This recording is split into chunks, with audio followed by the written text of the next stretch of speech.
Hola a todos, en esta segunda parte veremos a Egipto, en este recorrido por su civilización y por su cultura.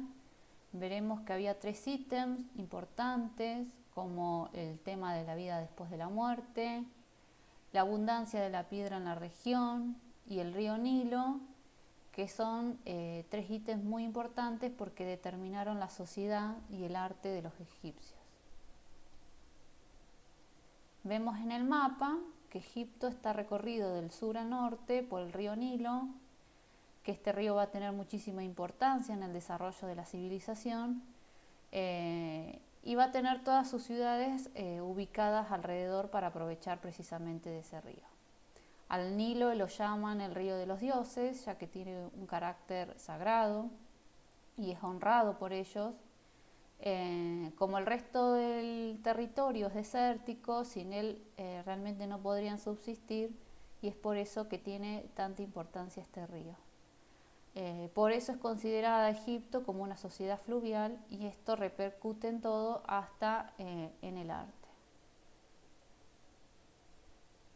Los orígenes de Egipto surgen desde el Neolítico. Estamos en presencia de una civilización paralela a la Mesopotamia, que ya vimos. Vemos que al principio en Egipto había dos reinos, uno en el norte y otro en el sur, en conflicto permanente hasta que luego, por la mano de un rey, se unifican y a partir de ese momento pasan a ser una sola entidad. La historia de Egipto es bastante extensa, hubo tres grandes periodos llamados el Imperio Antiguo, el Medio y el Nuevo, que estos tres imperios están divididos por tiempos de invasiones. Hasta que en el 300 a.C. Alejandro Magno se hace con el poder y expulsa a los persas, quedando Egipto como una provincia romana hasta el año 30. Es decir, que la historia de Egipto antiguo transcurrió en alrededor de 3000 años.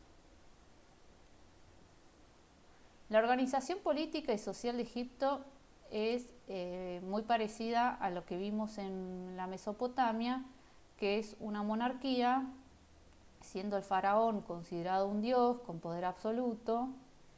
En esta pirámide vemos que en la parte superior está precisamente el faraón y a partir de ahí para abajo cada vez menos poderosos y en más cantidad.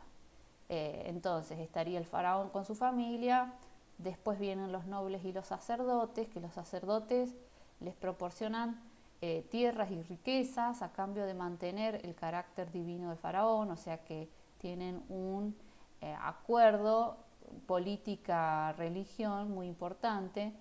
Estos sacerdotes viven en torno a los templos, pero también tienen una gran importancia en la corte y pasaban a tener una vida totalmente distinta a los demás, entre lo que comían, lo que vestían, o sea, realmente eran parte de la jerarquía.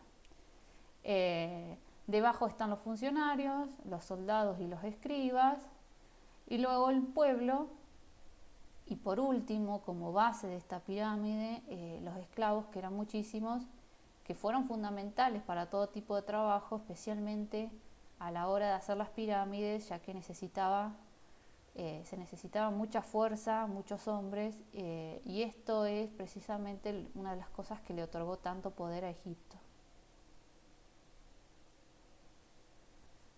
Bueno, la unión monarquía-religión era muy importante. El faraón tenía la misión de defender con su ejército al pueblo, también organizaba las ciudades, construía los canales de riego, favorecía la agricultura, fomentaba el comercio, administraba los excedentes agrícolas para superar los años de mala cosecha, o sea que realmente era la cabeza de la sociedad y en base a él dependían un montón de cosas. El poder político, los sacerdotes y los ritos funerarios estaban muy relacionados entre sí. Uno no puede dividir una cosa de la otra porque realmente están todos unidos.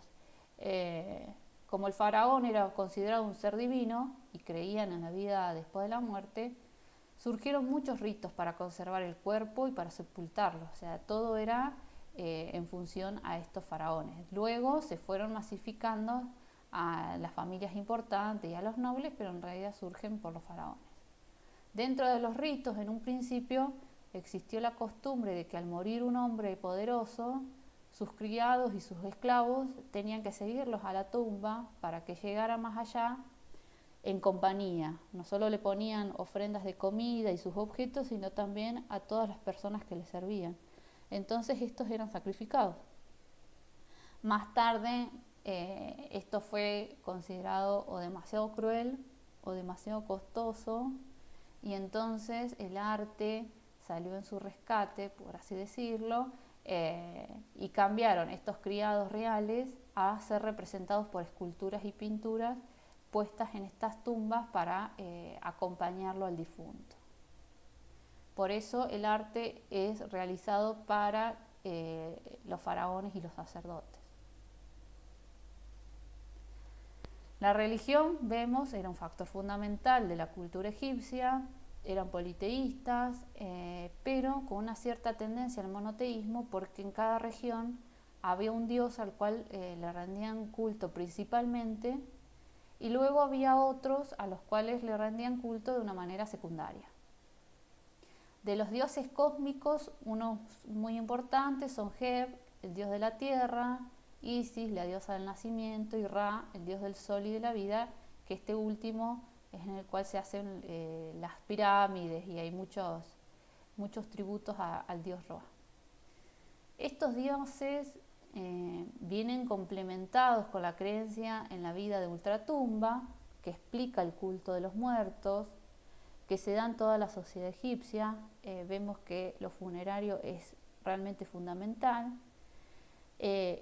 Surge desde la época prehistórica y confirma de que el hombre, a pesar de la muerte, sigue permaneciendo. Entonces, además del cuerpo como elemento material, existe el Ba, que es la parte espiritual, que sería algo así como el alma, que se representa con el aspecto de un pájaro con cabeza humana. Bueno, este Ba no muere nunca, no se descompone, y necesita, para vivir feliz en el más allá, rodearse de todo lo que ha tenido en vida. Esa sería la creencia funeraria que tenían los egipcios, y es por eso que en las tumbas aplicaban toda esa cantidad de objetos y momificaban los cuerpos. Esta religión egipcia, todas estas creencias van a permanecer durante la época romana hasta finales del siglo IV después de Cristo. Entonces, como los egipcios creían en la vida después de la muerte, enterraban a los muertos en tumbas habiendo sido momificados. Corrían con la ventaja de que el clima desértico ayudaba realmente demasiado a la conservación de los cuerpos, y eso realmente era un plus. La momificación era un proceso muy largo, muy complejo. Tenían que extraerles los órganos, aplicaban muchos ungüentos, perfumes, luego los vendaban, y realmente se convirtió en un arte. Las personas que lo ejercían eran muy importantes en la sociedad, las personas que momificaban, y pasaban a tener muchos pasos y procedimientos.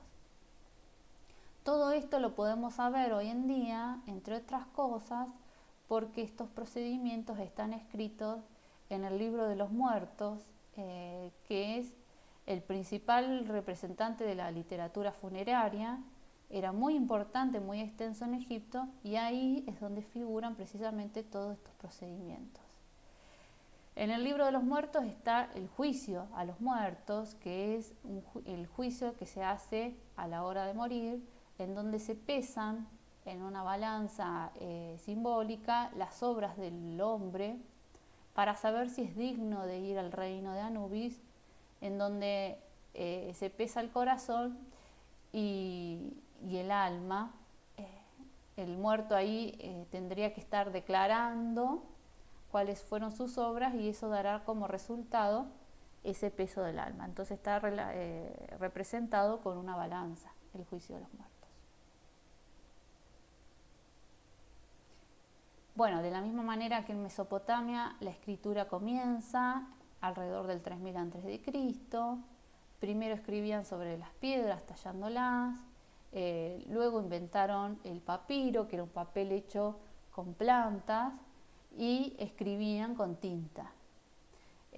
Hubo 3 tipos de escritura: primero la jeroglífica, que es la más conocida, que se realizaba en relieve. Está considerada una escritura sagrada porque se aplicaba en los templos y en las tumbas. Luego surgió la escritura hierática, que es en cursiva y allá aparecen los textos. Y por último la demótica, que es más rápida, más popular, que aparece mucho más tarde y es la que se usa en Egipto hasta la invasión romana. O sea que vemos realmente una evolución en esa escritura. Los escribas, que eran los que escribían precisamente estos textos, eran funcionarios, estaban relacionados con la nobleza al principio, eran realmente muy importantes en la sociedad, eran considerados mucho más superior que el resto del pueblo, eran los más cultos de la sociedad, y en un principio pertenecían a la familia real, pero después más tarde podían provenir de cualquier clase social. De cualquier manera, los escribas siempre fueron considerados los personajes más importantes, más allá de los faraones y los sacerdotes.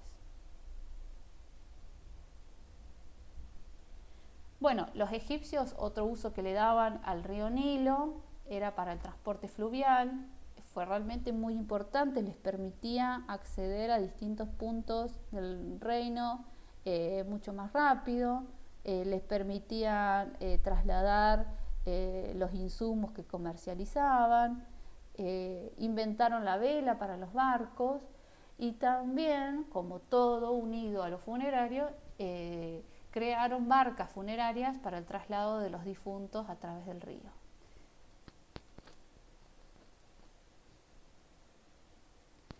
Bueno, como dijimos, las ciudades están ubicadas cerca del río, en el valle, por lo que solían tener esa forma alargada continuando el curso del río.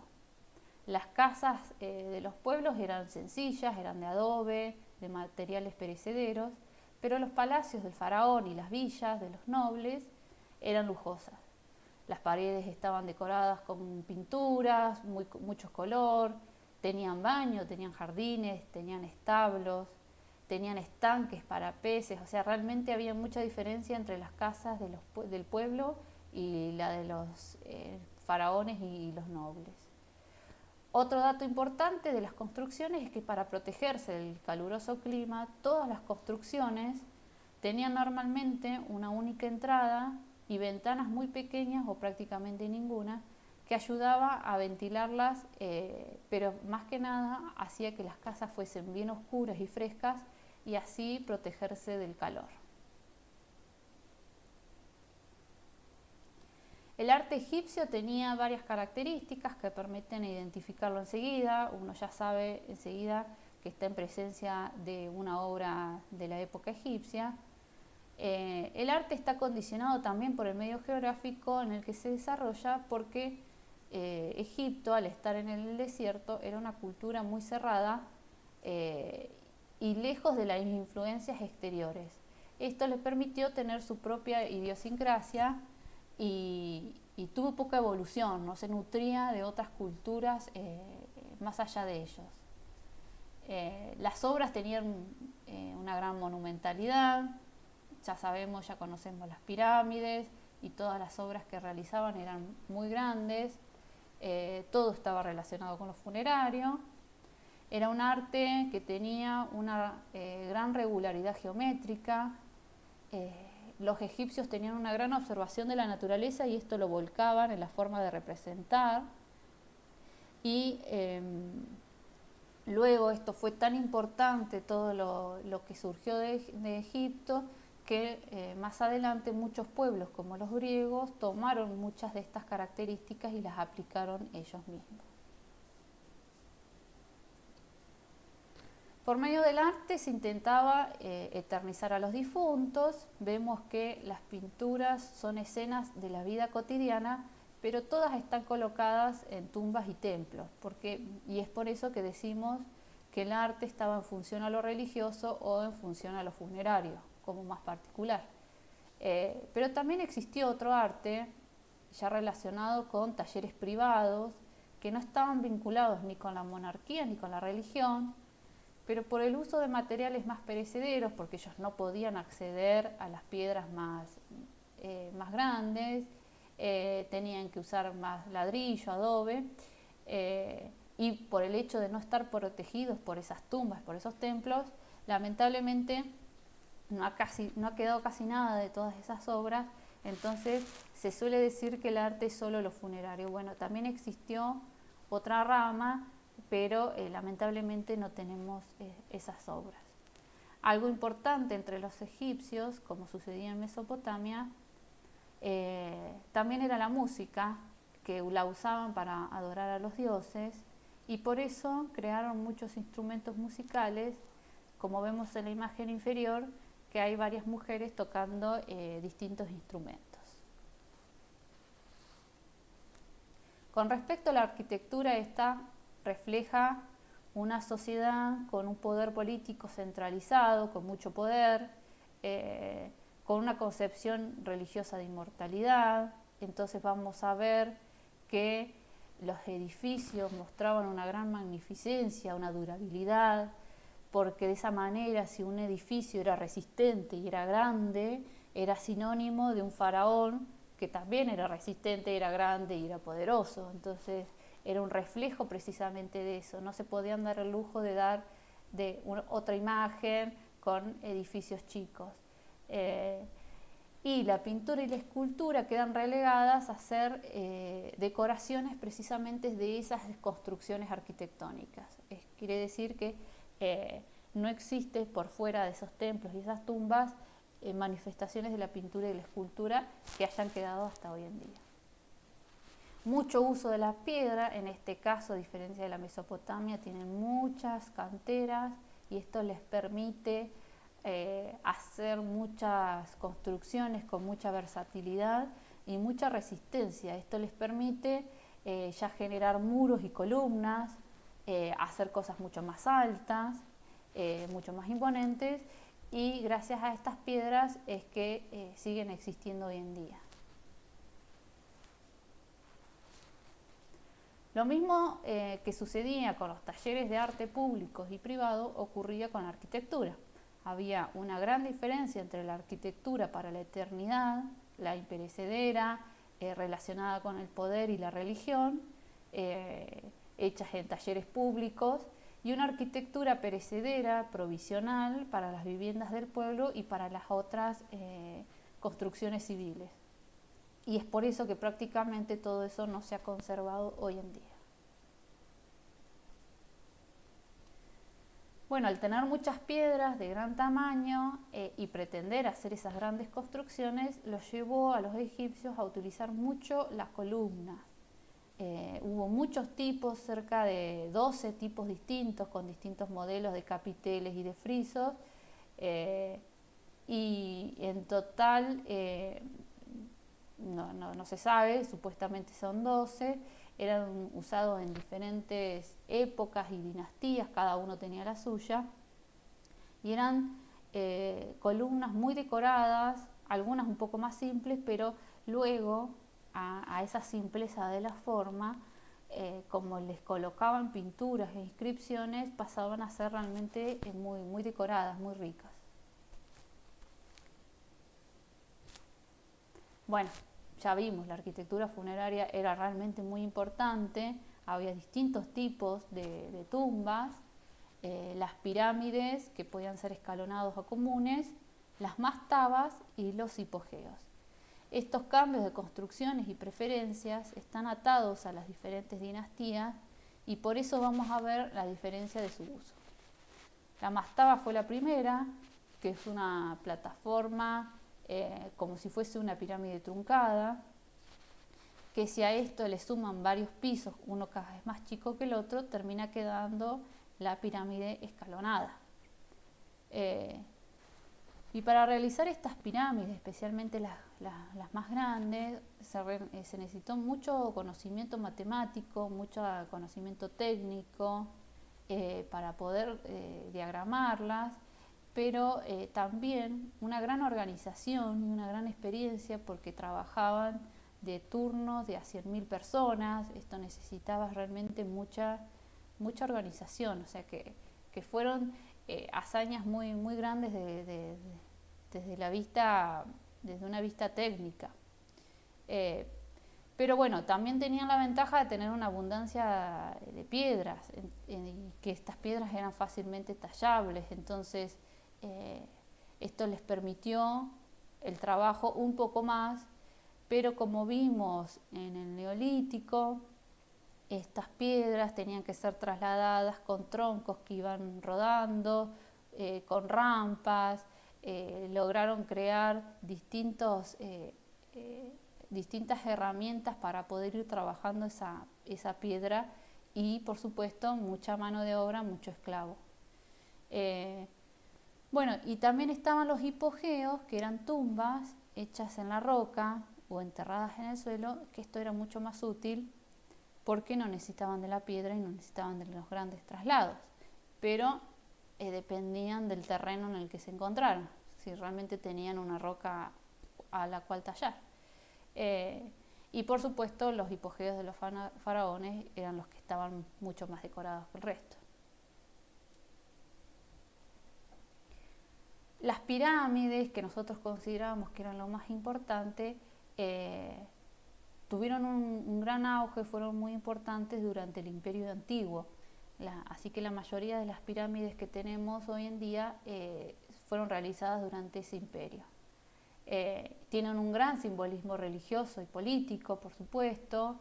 Era esa unidad entre divinidad y faraón, mostrando el poder precisamente de ese faraón que estaba mucho más cerca del cielo y de los dioses que los demás. Una de las pirámides más conocidas por su tamaño, de 130 metros de altura, es la pirámide de Kefren en Giza. Es de aproximadamente el 2500 a.C. Y abajo tenemos una pirámide por ahí un poco más extraña, que era una pirámide acodada en Snefru.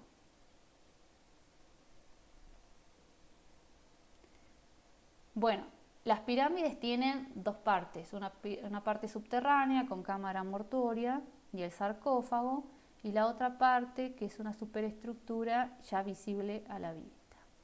De la pirámide escalonada de Djoser, la primera imagen, se conoce el arquitecto que la diseñó, o sea, ya no son anónimos como en las épocas anteriores, y es el primer arquitecto del cual se tiene registro en la historia. La otra pirámide, la de abajo, es la de Keops, que es conocida como la Gran Pirámide de Giza, de casi 140 metros de altura. La otra tipología importante egipcia son los templos, que es el lugar para la divinidad, es representativa ya del Imperio Nuevo, o sea, ya nos mudamos unos añitos más adelante. Cuenta con una avenida central para las esfinges que marcaban el camino cuando ingresaban, y terminaba en un obelisco en forma de pirámide que era realmente muy importante. Acá se ve en los templos el gran uso de columnas que hacían los egipcios.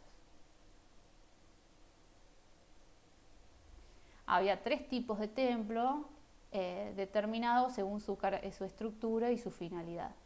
El primero es el templo solar del Imperio Antiguo, que es para adorar al sol, al Ra, y por su identificación también al faraón, que era también un ser divino.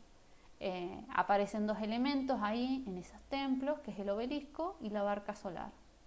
Y están situados en un lugar desértico, y estos templos son templos abiertos que se pueden ver desde largas distancias. Como ejemplo tenemos al templo de Nusret realizado en piedra. El segundo tipo es el templo funerario, como este templo de gran tamaño, que está rodeado de muchas esfinges, con capillas dedicadas a diferentes dioses y con relieves que narran la historia del nacimiento divino de la reina. Era realmente impresionante y por suerte sigue estando en muy buenas condiciones hoy en día. El tercer tipo, el último, ya es el templo divino o templo clásico, que está dedicado a un dios en particular, y este sí es característico del Imperio Nuevo. Es en piedra, está cercado por una gran muralla y dentro hay un templo y distintas dependencias como la vivienda de los sacerdotes, había almacenes, había graneros y estaba el centro de cultura donde estaban los escribas haciendo los distintos libros. Como ejemplo de este tipo de templo está el templo de Amón en Luxor.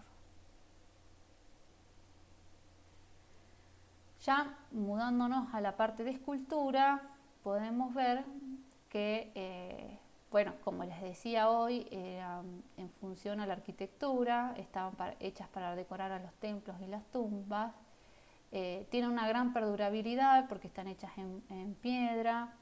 Algunas estaban policromadas y tenían agregados de piedras de colores como decoración, pero lamentablemente como muchas de estas esculturas estaban cubiertas en oro o en piedras preciosas, han sido profanadas y es por eso que o no ha llegado la escultura hasta nuestros días o le faltan precisamente esos detalles.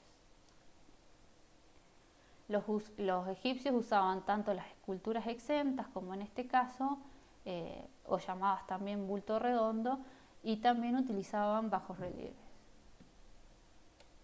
Las características de las esculturas se mantuvieron sin cambio durante toda la historia egipcia. Eran rígidas, eran muy estáticas, tenían una gran geometrización y usaban una ley de simetría y de frontalidad para que las esculturas fueran vistas solamente desde el frente. Entonces todo lo demás no tenía tanto volumen. La escultura de bulto redondo se divide en 3 grupos según su representación: la escultura del faraón, la escultura cortesana y la escultura popular.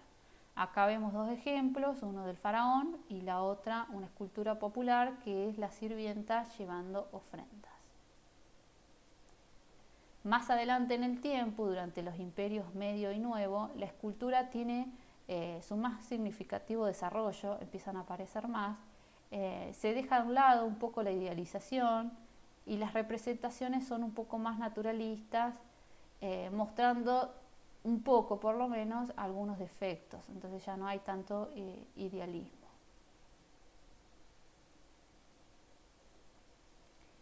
Con respecto a la pintura, la temática era variada, tenían escenas desde el más allá o de la vida cotidiana, de música. Estas pinturas estaban unidas a jeroglíficos que, por suerte, nos permiten conocer un poco más su significado, a quién estaban dedicadas. Acá también utilizaban la ley de frontalidad porque para los egipcios ellos representaban las cosas desde donde mejor se veían. Entonces, los cuerpos tenían la cabeza y las extremidades, los brazos y los pies y las piernas vistas desde perfil, pero por ejemplo los hombros y los ojos estaban vistos desde el frente. Entonces vamos a ver siempre el perfil de la cara, pero el ojo mirando hacia adelante. El estilo egipcio fue un conjunto de leyes que eran muy estrictas, en las cuales cada artista tuvo que aprender desde muy temprana edad, y con estas normas ellos no se podían mover, o sea, no había lugar para la originalidad, tenían que respetar esas leyes. Las figuras que estaban sentadas tenían que tener las manos apoyadas sobre las rodillas, los hombres tenían que ser pintados un poco más morenos que las mujeres, la representación de cada divinidad tenía que ser respetada, el hombre más grande que la mujer, o sea, había determinadas normas que tenían que respetar sí o sí los artistas y no se podían salir de esas normas. Para pintar utilizaban pinceles y minerales que mezclaban con clara de huevo y utilizaban una técnica que era una mezcla entre el fresco y el temple para pintar los muros. Eran colores muy fuertes, eran plenos, no sombreaban, a lo sumo tenían algún detalle de algunas líneas que daban cierta sensación de sombreado, pero en realidad no estaban sombreadas.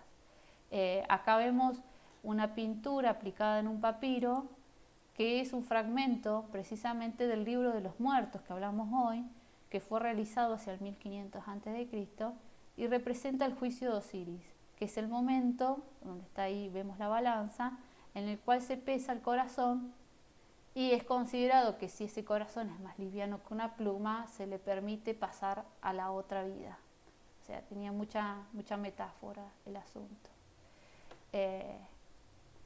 Y bueno, y terminamos con el periodo egipcio, con algo también que fue muy importante, que era la orfebrería. Ellos sabían trabajar los metales con un gran detalle, y fueron muy importantes porque esto también, el uso de esta orfebrería, le daba mucho poder al que las usaba.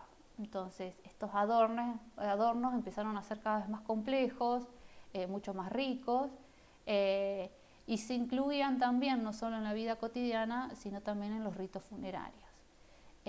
Pero bueno, como todo, también existían las joyas buenas, que eran realizadas en oro, en plata y con muchos metales incrustados, pero también había otras que eran un poco más económicas y más sencillas, en las cuales se simulaba precisamente esos materiales ricos.